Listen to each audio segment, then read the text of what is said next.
Nama saya Atma, NIM 1814279. Nah, saya dari kelompok 11 yang beranggotakan Siti Mulyana, Muhammad Pinky Firdaus, dan saya Atma. Di sini kami akan membahas mengenai auditing laporan keuangan syariah dan tanggung jawab auditor. Nah, subbab dalam materi kali ini yang pertama ada konsep laporan keuangan, yang kedua ada audit laporan keuangan dan tanggung jawab auditor, yang ketiga standar auditing, yang keempat laporan dan tanggung jawab auditor. Nah, untuk materi yang pertama, definisi laporan keuangan. Secara umum, laporan keuangan adalah laporan yang menggambarkan hasil dari proses akuntansi yang digunakan sebagai alat komunikasi antar data keuangan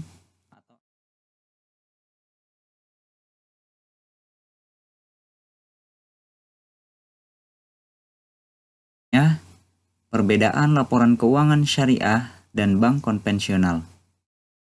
Dalam akuntansi bank syariah, dijelaskan bahwa aktiva sama dengan kewajiban ditambah investasi tidak terikat ditambah. Sedangkan dalam akuntansi bank konvensional, aktiva sama dengan utang ditambah modal inti. Nah, dapat disimpulkan bahwa di sini memperlihatkan adanya penambahan investasi tidak terkait yang berupa dana investasi tidak terikat atau mudorobah mudhikiyah yang terdiri atas tabungan mudorobah dan deposito mudorobah. Nah, untuk materi selanjutnya tujuan laporan keuangan.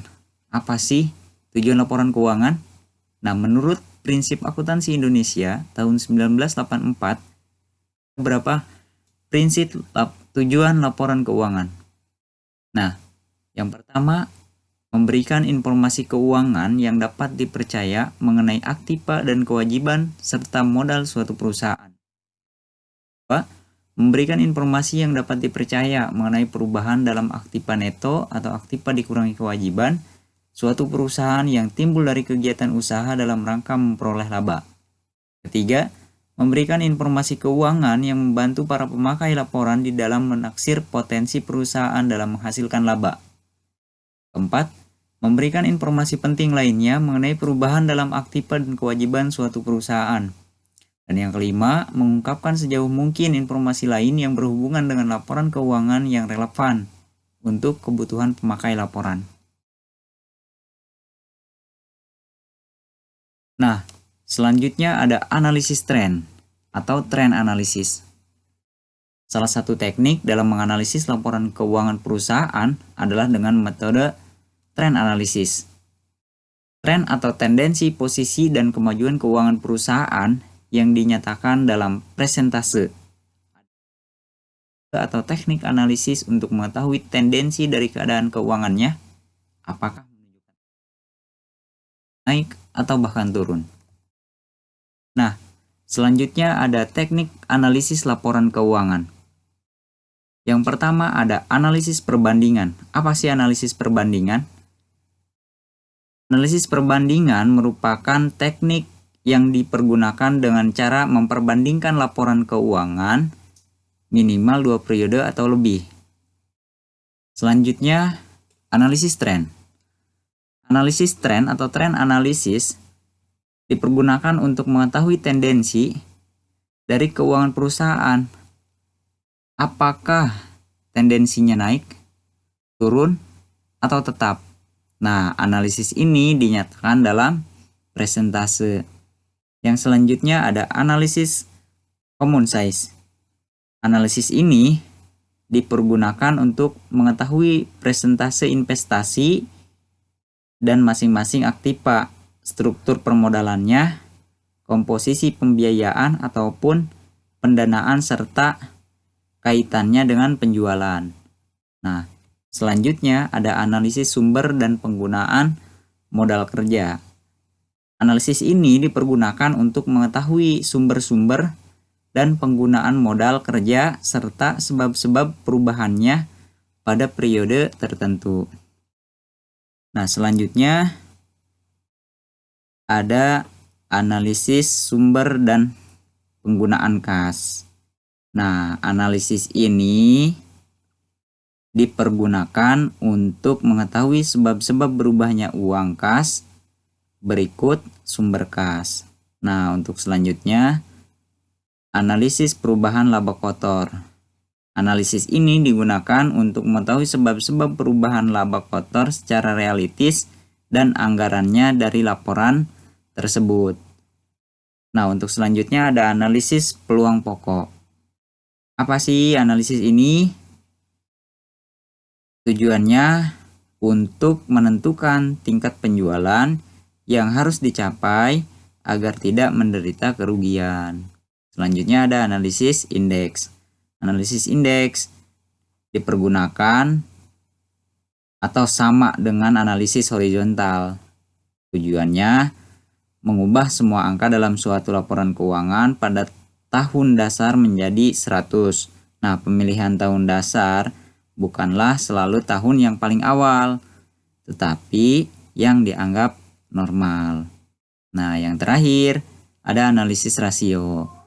Analisis rasio merupakan teknik analisis untuk mengetahui hubungan dari pos-pos tertentu dari laporan keuangan serta kombinasinya. Nah, mungkin itu. Kita lanjut mengenai metode analisis laporan keuangan konvensional dan syariah. Nah, kekhasan analisis laporan keuangan syariah menurut Wild dan kawan-kawan, laporan keuangan adalah aplikasi dari alat dan teknik analisis yang digunakan untuk laporan keuangan dengan tujuan secara umum dan data-data yang berkaitan untuk menghasilkan estimasi dan kesimpulan yang bermanfaat dalam analisis bisnis. Nah, dasar analisis laporan keuangan syariah menurut Harahap, yang pertama, fokus laporan adalah laporan laba rugi, neraca arus kas, yang merupakan akumulasi transaksi dari kejadian historis dan penyebab terjadinya dalam perusahaan. Nah, yang kedua, prediksi. Analisis harus mengkaji implikasi apa dari kejadian yang sudah berlalu. Yang ketiga, dasar analisis adalah laporan keuangan yang memiliki sifat dan prinsip tersendiri sehingga hasil analisis bergantung pada kualitas laporan. Nah, untuk selanjutnya, materi mengenai tujuan analisis laporan keuangan syariah. Nah, penting sekali kita sebagai akademisi syariah mengetahui tujuan analisis laporan keuangan syariah. Yang pertama, memberikan informasi yang lebih luas. Kedua, menggali informasi yang tidak tampak secara kasat mata atau eksplisit. Ketiga, mengetahui kesalahan yang terkandung dalam laporan keuangan. Keempat, membongkar hal-hal yang bersifat tidak konsisten. Kelima, mengetahui sifat-sifat hubungan yang akhirnya dapat melahirkan model-model dan teori-teori yang terdapat di lapangan. Selanjutnya, memberi informasi yang diinginkan oleh para pengambil keputusan, menentukan peringkat atau rating perusahaan, membandingkan situasi perusahaan dengan perusahaan lain dengan periode sebelumnya atau dengan standar industri normal.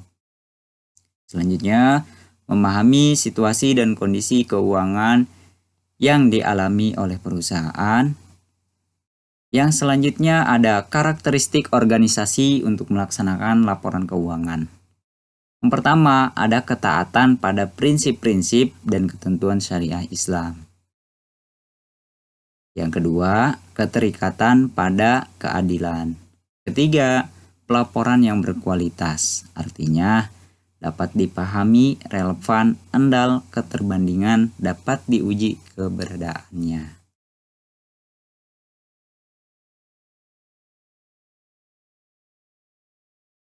Baik, nah untuk selanjutnya, audit laporan keuangan dan tanggung jawab auditor. Pertama, ada hubungan antara akuntansi dan auditing syariah. Tujuan akhir akuntansi syariah adalah mengikat para individu pada suatu jaringan etika dalam rangka menciptakan realitas sosial atau menjalankan bisnis yang mengandung nilai tauhid dan ketundukan pada ketentuan Tuhan, yang merupakan rangkaian dari tujuan syariah, yaitu maslahah. Nah, selanjutnya ada keterbatasan audit laporan keuangan. Yang pertama ada biaya yang memadai, yang kedua ada jumlah waktu yang memadai. Nah, selanjutnya ada kebutuhan audit laporan keuangan. Perlunya dilakukan audit independen atas laporan keuangan dapat dilihat pada 4 kondisi. Yang pertama, pertentangan kepentingan. Kedua, konsekuensi. Yang ketiga, kompleksitas. Yang keempat, keterpencilan. Nah, selanjutnya, hubungan auditor independen. Nah, ada 2. Yang pertama, ada manajemen. Yang kedua, ada dewan direksi dan komite audit. Nah, mungkin itu saja dari saya. Terima kasih dan mohon maaf. Untuk selanjutnya akan dilanjutkan oleh teman-teman saya. Kurang lebihnya mohon maaf. Sekian dari saya. Wassalamualaikum warahmatullahi wabarakatuh. Saya akan membahas terkait tentang standar auditing. Standar auditing itu terdiri atas 8 ya. Dikelompokkan menjadi 3. Yang pertama yaitu standar umum, kedua ada standar pekerja auditing lapangan, dan yang ketiga adalah standar laporan. Standar umum terdiri atas 3 poin. Yang pertama itu dilaksanakan oleh seseorangan atau lebih, memiliki keahlian dan pelatihan teknis yang memadai sebagai auditor. Lalu yang kedua yaitu dalam semua hal yang berkaitan dengan perikatan, auditor harus senantiasa menjaga sikap mental independen. Yang ketiga, dalam pelaksanaan audit dan penyusunan laporan, auditor wajib menggunakan kemahiran profesionalnya dengan cermat dan seksama. Standar pekerja audit lapangan. Yang pertama, pekerja harus direncanakan dengan matang dan apabila digunakan sistem harus disupervisi dengan semestinya. Yang kedua yaitu pemahaman yang memadai atas struktur pengendalian internal harus diperoleh agar dapat merencanakan audit dan menentukan sifat, saat, dan lingkup pengujian yang dilakukan. Yang ketiga, bukti audit kompeten yang cukup harus diperoleh sebagai dasar yang memadai untuk menyatakan pendapat atas laporan keuangan yang diaudit. Yang ketiga, ada standar pelaporan. Standar pelaporan menyatakan apakah laporan keuangan telah disajikan sesuai dengan prinsip akuntansi yang berlaku umum. Lalu yang kedua adalah menunjukkan keadaan ketika prinsip akuntansi tidak diterapkan secara konsisten dan penyusunan laporan keuangan periode berjalan dibanding dengan prinsip akuntansi yang diterapkan pada periode sebelumnya. Lalu yang selanjutnya adalah standar auditing syariah. Perlu kita ketahui standar auditing syariah ini sangat diperlukan bagi para auditor-auditor syariah, di mana auditor syariah ini harus memahami AAOIFI sebagai standar auditing syariah. AAOIFI itu adalah The Accounting and Auditing Organizing for Islamic Financial Institution, menjadi organisasi internasional yang memiliki kompetensi untuk menyusun standar-standar akuntansi, keuangan, dan auditing untuk bank dan lembaga keuangan syariah di dunia. Lalu standar auditing syariah ini memiliki prinsip umum auditing. AAOIFI adalah auditor lembaga keuangan Islam harus memenuhi kode etik profesi akuntan yang dikeluarkan oleh AAOIFI dan The International Federation of Accounting yang tidak bertentangan dengan Islam dan menurut standar ASIFIS, dan harus merencanakan dan melaksanakan audit dengan profesional. Selanjutnya yaitu karakteristik laporan keuangan. Nah, pada laporan keuangan ini harus memenuhi beberapa sifat. Yang pertama yaitu dapat dipahami. Nah, mengapa laporan keuangan ini harus dapat dipahami? Karena kualitas penting informasi yang ditampung dalam laporan keuangan adalah kemudahannya untuk segera dapat dipahami oleh pemakai. Yang kedua, harus bersifat netralis. Nah, informasi harus diarahkan pada kebutuhan umum pemakai dan tidak bergantung pada kebutuhan dan keinginan pihak tertentu. Yang ketiga, harus bersifat relevan.